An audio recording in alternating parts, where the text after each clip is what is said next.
जय हिंद जय भारत। आज की इस वीडियो में हम लोग समझने वाले हैं हमारे भारत देश के राफेल के बारे में। हालांकि इसकी उत्पत्ति फ्रांस में हुई है, लेकिन ये हमारे भारतीय वायुसेना का एक महत्वपूर्ण अंग है और बहुत से लोग इसकी तुलना चीन के J-20 नामक लड़ाकू विमान से करते हैं। तो इस वीडियो में हम लोग J-20 की तुलना भी कर ही लेंगे राफेल से और उसमें पता चल ही जाएगा कि हमको आखिर दोनों में से कौन बेस्ट है और कौन किसका टक्कर देगा। चलिए वीडियो को स्टार्ट करते हैं। देखिए हम लोग यहाँ पे समझते हैं, राफेल फ्रांस का विमान है। राफेल कहाँ का विमान है? राफेल फ्रांस का विमान है और इसे फ्रांस में डसाल्ट नाम की एक कंपनी है जो कि इस विमान को बनाने का काम करती है। इसलिए आप कहीं कहीं देखे होंगे राफेल से पहले डसाल्ट राफेल लिखा होता है। तो डसाल्ट क्या है? डसाल्ट एक कंपनी है जो कि राफेल को बनाती है, ठीक है, इसीलिए डसाल्ट राफेल दिखाता है, ठीक है। अब समझते हैं, इसका स्पीड 2130 किलोमीटर प्रति घंटे की इसकी स्पीड है। इसका स्पीड कितना है? 2130 किलोमीटर प्रति घंटे की इसकी स्पीड है। यानी कि देखिए हर एक घंटे में प्रति घंटा मतलब हर एक घंटे में ये 2130 किलोमीटर की दूरी तय करती है। हर एक घंटे में 2130 किलोमीटर की दूरी तय करती है,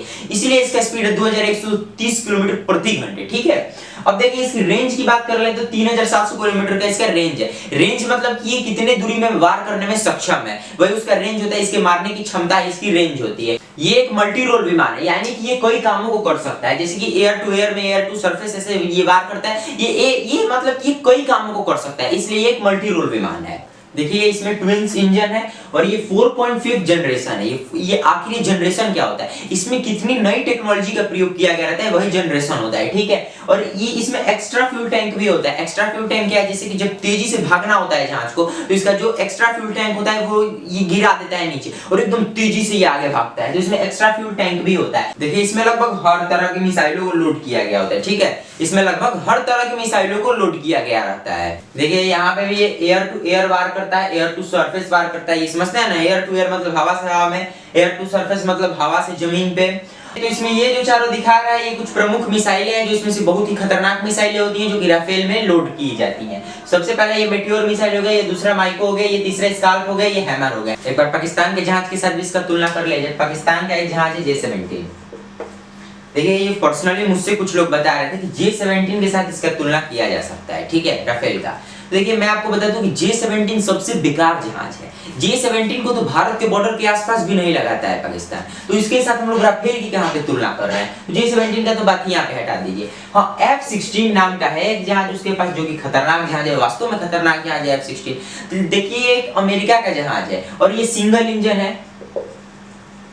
और मैंने आपको बताया कि राफेल क्या है? राफेल ट्विन इंजन है और ये क्या है? ये सिंगल इंजन है। और सिंगल इंजन के साथ साथ ये अमेरिका का जहाज है, इसका कंट्रोल अमेरिका के हाथ में है, तो इसका तो तुलना कीजिए ही मत यहाँ पे, क्योंकि इसका कंट्रोल टोटली अमेरिका के हाथ में है। देखिए चीन के जहाजों के साथ भी एक बार इसका तुलना कर लिया जाए, तो एक चीन का जहाज है J-20, ठीक है। इसी के साथ बहुत से लोग इसका तुलना करते हैं, राफेल का तुलना J-20 के साथ किया जाता है। आइए अब समझते हैं एक बार राफेल।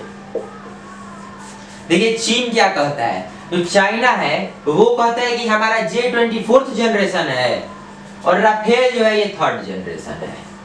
अब बताइए, अपने वाले जहाज को बोल रहा है कि 4th जनरेशन है, राफेल को बोल रहा है 3rd जनरेशन है। अपने तो स्वीकार कर लिया कि हमारा 4th जनरेशन है, अब अपने से कम बता रहा है राफेल को। और एरोस्पेस एजेंसी ने स्वीकार कर लिया है कि ये 4.5 जनरेशन है। मैंने भी आपको बताया कि ये 4.5 जनरेशन है, हम लोग भी जानते हैं। अब चाइना को कौन बताने जाए कि ये 4.5 जनरेशन है, उसका 4th जनरेशन है, उसको क्या समझाया जाए? वो तो बस बोल रहा है कि हमारा 4th जनरेशन है, राफेल 3rd जनरेशन है, हमारा जहाज उसके जहाज से ज्यादा खतरनाक है। तो देखिए यहाँ पहली बात तो ये किसी युद्ध में भाग नहीं लिया है। ये जो J-20 है चाइना का जहाज, किसी युद्ध में भाग नहीं लिया है आज तक। राफेल बहुत सी युद्ध में भाग लिया है, बहुत सी युद्ध में विजयी भी हुआ है, बहुत में इसका खतरनाक रूप भी देखने को हमको मिलता है राफेल का।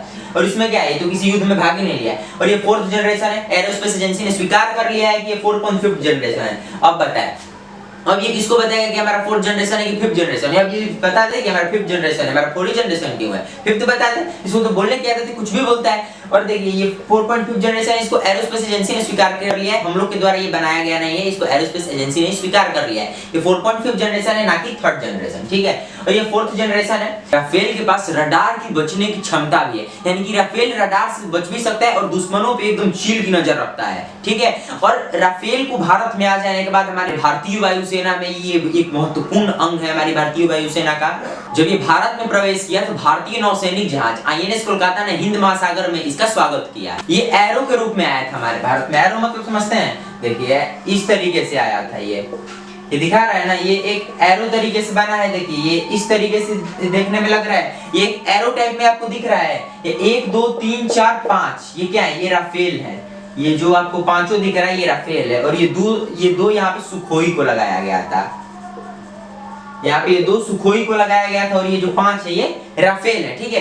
तो और ये जो सबसे आगे था ये राफेल का, ये एरो लीडर बोलते हैं इसे, ठीक है। इसे क्या बोलते हैं? इसे एरो लीडर बोलते हैं। जो इस एरो को लीड करता है उसे ही एरो लीडर बोलते हैं। जब ये अंबाला एयरबेस पे पहुंचा तो इसको वाटर सैल्यूट दिया गया। अब ये वाटर सैल्यूट क्या होता है? वाटर सैल्यूट में क्या होता है कि दोनों ओर से यहाँ से पानी के फुहारे दिए जाते हैं और बीच से जो होती है वो जहाज निकलती है। ये देखिए ये जहाज पे ये क्यों पानी के फुहारे दिए जाते हैं? ये हमारे एयरफोर्स की ये परंपरा है, ये भारतीय वायुसेना की ये परंपरा है, हमेशा दिया जाता है। जो भी जहाज शामिल होता है उसको वाटर सैल्यूट दिया जाता है। और जब जहाज रिटायर होते हैं तभी इसको वाटर सैल्यूट दिया जाता है जहाजों को। जब जहाज रिटायर होते हैं यानी कि निकलते हैं तो, और जब शामिल होते हैं तभी भी वाटर सैल्यूट दिया जाता है। दोनों ओर से फायर ब्रिगेड की जो होती है गाड़ियां लगाती है और ये फुहारे दिए जाते हैं और बीच से जहाज निकलती है, इसी को बोलते हैं वाटर सैल्यूट।